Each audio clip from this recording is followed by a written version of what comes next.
Assalamualaikum warahmatullahi wabarakatuh. Innalhamdulillah wassalli wasallimu ala rasulillah wa ala alihi wa sahbihi wa mawalah. Baik rekan-rekan yang dimuliakan oleh Allah subhanahu wa ta'ala, pada kesempatan kali ini saya akan sampaikan kisi-kisi untuk persiapan ujian akhir semester di mata kuliah pendidikan agama Islam. Beberapa hal perlu saya sampaikan, berikut juga perlu rekan-rekan siapkan untuk mendapatkan hasil yang memuaskan. Baik untuk secara umum, untuk soal nanti UAS PAI itu jumlahnya ada 7 soal ya, berbentuk uraian, tidak ada pilihan ganda tapi semua berbentuk uraian. Setiap soal dari mulai nomor 1 sampai nomor 7 itu punya bobot nilai yang berbeda. Makanya dipastikan setiap soal yang kalian kerjakan itu bisa maksimal agar nanti mendapatkan hasil yang maksimal juga. Kemudian untuk materi ujian itu yang diujikan nanti ada di soal itu dari materi setelah UTS gitu ya. Jadi materi sebelum UTS itu tidak diujikan lagi karena sudah di UTS-kan. Kemudian untuk waktu 80 menit, jadi 7 soal dalam waktu 80 menit. Jadi silahkan maksimalkan waktu yang disediakan, jangan sampai terlalu cepat, jangan juga terlalu asik di beberapa soal lain kemudian terabaikan. Baik, kita langsung saja ke kisi-kisinya. Jadi yang pertama nanti soalnya berbicara tentang tantangan modernisasi dan westernisasi. Nah, bagaimana perspektif itu diambil dari perspektif khususnya ya agama Islam gitu ya, bagaimana Islam memandang tentang modernisasi, kemudian ada westernisasi, dan bagaimana nilai-nilai Islam itu harus hadir sekaligus harus dominan meskipun zaman terus berubah seperti yang telah dibahas di kelas.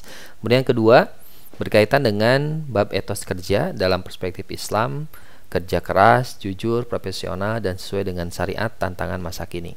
Nah, ibadah yang kita jadikan sebagai tujuan hidup kita, tentu kerja pun diniatkan untuk ibadah. Nah, bagaimana Islam memandang etos kerja dalam Islam sekaligus kaitannya dengan pekerjaan yang kelak nanti rekan-rekan akan alami sekaligus akan geluti. Kemudian yang ketiga, prinsip-prinsip dasar dalam kepemimpinan terusus dalam perspektif Al-Quran dan hadis. Yang ditekankan itu adalah prinsip syuro, musyawarah, kemudian ada amanah dan juga ada keadilan. Silakan dikaji lebih dalam, didalami agar nanti bisa maksimal dalam mengerjakan soal UAS-nya. Kemudian yang keempat, bicara tentang hakikat pernikahan dalam Islam, dinamika pernikahan beda agama, ini pun sudah dibahas di diskusi kelas masing-masing. Hakikat pernikahan dalam Islam seperti apa, kemudian bagaimana hukum nikah beda agama dalam agama kita gitu ya. Nah, silakan didalami kembali. Kemudian yang kelima, konsep sakinah, mawaddah, dan rohmah, kajian ayat di surat Ar-Rum ayat 21 sebagai pondasi untuk membentuk keluarga Islami. Ayat 21 kan ada di Al-Quran, surat Ar-Rum ini menjelaskan secara khusus itu berkaitan dengan pernikahan. Tujuan pernikahan kan supaya samawa, sakinah, mawaddah, dan rohmah, dan itu dijadikan sebagai pondasi untuk membentuk keluarga Islami. Yang keenam, pendidikan anak dalam perspektif Islam, bagaimana prinsip-prinsip pendidikan anak yang ideal sekaligus efektif dalam mendidik anak, ya kembali kepada perspektif agama Islam. Yang terakhir, bicara tentang analisis prinsip-prinsip pendidikan anak dalam surat Luqman ayat 12 sampai 19. Nah, itu kan diuraikan secara jelas bagaimana Luqman gitu ya, terkhusus di surat Luqman ini pendidikan anak yang begitu sangat luar biasa bisa dijadikan sebagai rujukan kita sebagai umat Islam dalam mendidik anak.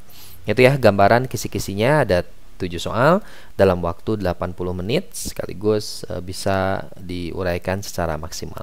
Itu aja, semoga diberikan kemudahan sekaligus diberikan kelancaran untuk hasil yang memuaskan tentunya yang seperti diharapkan. Jangan lupa tugas akhir proyek juga itu dijadikan sebagai tugas akhir yang tentu harus sesuai dengan ketentuan yang ditentukan. Berikut juga waktunya jangan sampai telat, harus sesuai dengan deadline yang telah ditentukan. Itu aja rekan-rekan, kami ucapkan terima kasih, semangat, semoga diberikan kelancaran dan hasil yang memuaskan. Sekian, assalamualaikum warahmatullahi wabarakatuh.